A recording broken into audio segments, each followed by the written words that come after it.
This is Priddy the fucking Opp. Rock with my nigga DJ Zero. Who the fuck is up next? Yeah. Priddy the Opp. Yo. I appreciate you having the time coming on the show, Merle. I appreciate you having me. Thank you, man. Just let's start from the top. Let everybody know where you're from and how you got into hip hop. I'm from Harlem.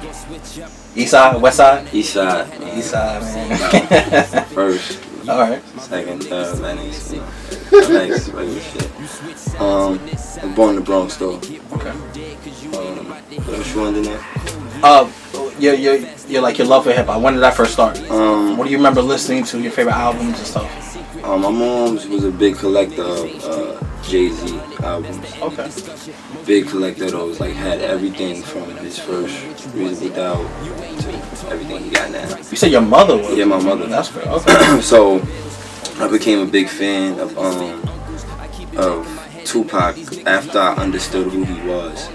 I came in from school one day and she was crying, and that's when he died. So that's when I got into him and knowing who he was.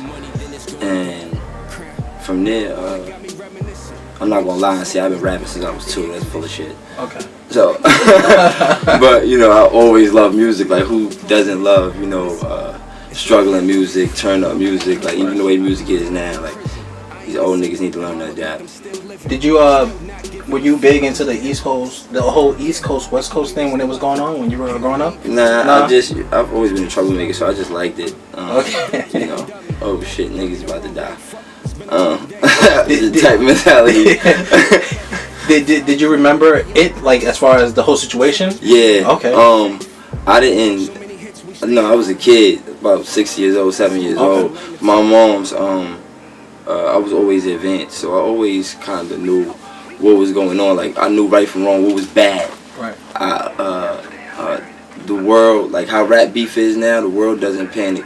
That was something very new to the world. Rap music itself was new to the world still, so people beefing and talking about each other's personal life was just something world changing. And everybody knew something was going to happen, but nobody knew when. And you felt it. Like, if you was growing up in the 90s at that time. Right. So, especially if your parents were heavily into rap music. So my mom's had all Source magazines, Feds magazines, all type of shit. Did it affect you in any way when both of them passed, as far as Pac and Big? I cried when Biggie died. I guess off a basic instinct that my mother was crying. But I was really listening to his music. My mom's bought his album too. Okay. So I felt that more than I felt when Pac died. Like, cause my mother was really into him. Like, and I remember her with More Money, More Problems, and things would come out, or just things just involving Biggie. My mom would be like standing on the fucking bed, jumping up and down and shit. I got a young mom, you feel me? So she was fucking hysterical, screaming and shit whenever they drop some new shit. Okay. When do you start, like, developing your talent? Like, do you remember your first earlier raps and rhymes? Yeah, it was actually just 2 years ago. That's when you started rapping? Yeah. 2 years ago? Yes. Phenomenal talent for 2 years ago, man. Yes. That's crazy, man. That's crazy. 2 years ago, man. 2 years ago, like, that's serious. The only thing that's changed is I've always been raw lyrically. Right. I had a cheat code. You feel me? I learned to be an artist before I learned to be a rapper. So 4th grade, all the way into high school, I did spoken word. Okay. So you're writing poetry? Yeah, I was in a lot of competitions and shit like that.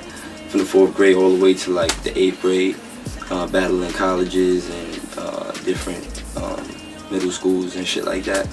And then I stopped. I went to jail, and jail rebooted the whole poetry thing. I came home. I was performing all around Harlem, erotic poetry nights and shit like that, which was cool.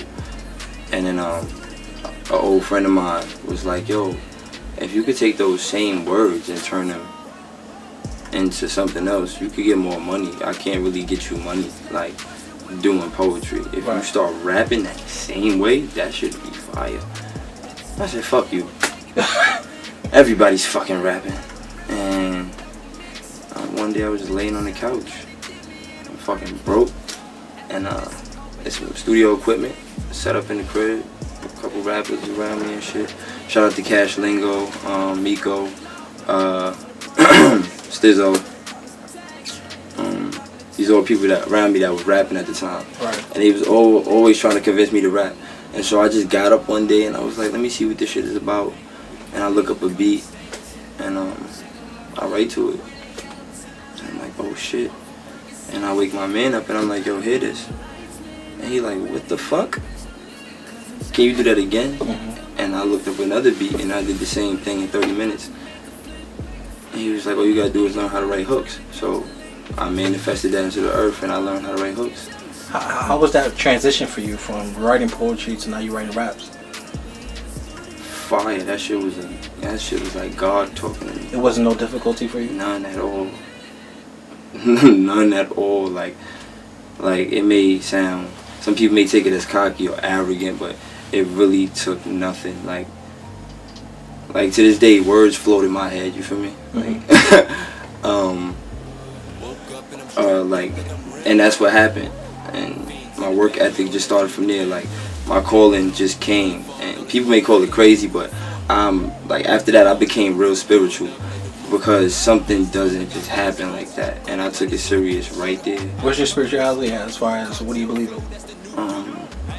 If I had to side with a religion, it would have to be Jewish, because they were here first. That's just like logic. But other than that, I just believe in God. I believe in whatever you manifest into the earth or whatever you put out, that's what you're gonna get back. If you put out negativity, you're gonna be negative. If you put out positivity, you're gonna be positive. If you got a bunch of broke niggas who don't like to do nothing, you're gonna be a broke nigga who don't like to do nothing. But if you have some type of motivation and you spark it, you could take that little bit of motivation and spark everybody else around you. Right. That little bit of light you got, you could light everybody else and start a whole fire. You feel me? Instead of trying to shave it off of yourself. And that's what I do for everybody around me. So for the past 2 years, that's all I've been doing since I woke up that day, literally. And I don't know if you know. I hear that you're lyrically advanced more than a lot of rappers that are right there. Yeah, like people like the tattoos fool people. You know, I've been to college. I've graduated high school. I never been no dumb nigga. Even though my mom's, I have a single mother, so even though she raised me, and shout out to my stepmother. My pops, they just got married today. Okay. Even though they raised me to be tough and a gangster of some type, we were never raised to be stupid. So even my brother right here building, he went to college to play basketball and be #1 in California and New York. Nobody ever been no fucking dummy. Like I always knew, like if I want to be gangbanging and be in the street, I want to have something to fall back on. So I made it my effort to finish high school. None of my parents ever told me you have to go to school. We just knew. That's it. Like go, because this is something you need. Like you need a high school. What college did you go to? You mind me asking? I went to Bronx Community College, and then I went back to Atlanta. Okay. And I went to Clayton County University for a little while. Okay. And then I went to Rikers Island University. What were you studying? I didn't want to laugh. What were you studying in college? I wanted to be a nurse because my moms and my grandmother, they was always home health aides. Okay. Since I could fucking remember. So I was like, I want to take it up a notch and actually get a degree for, the hard work. And I like working with the human body and studying.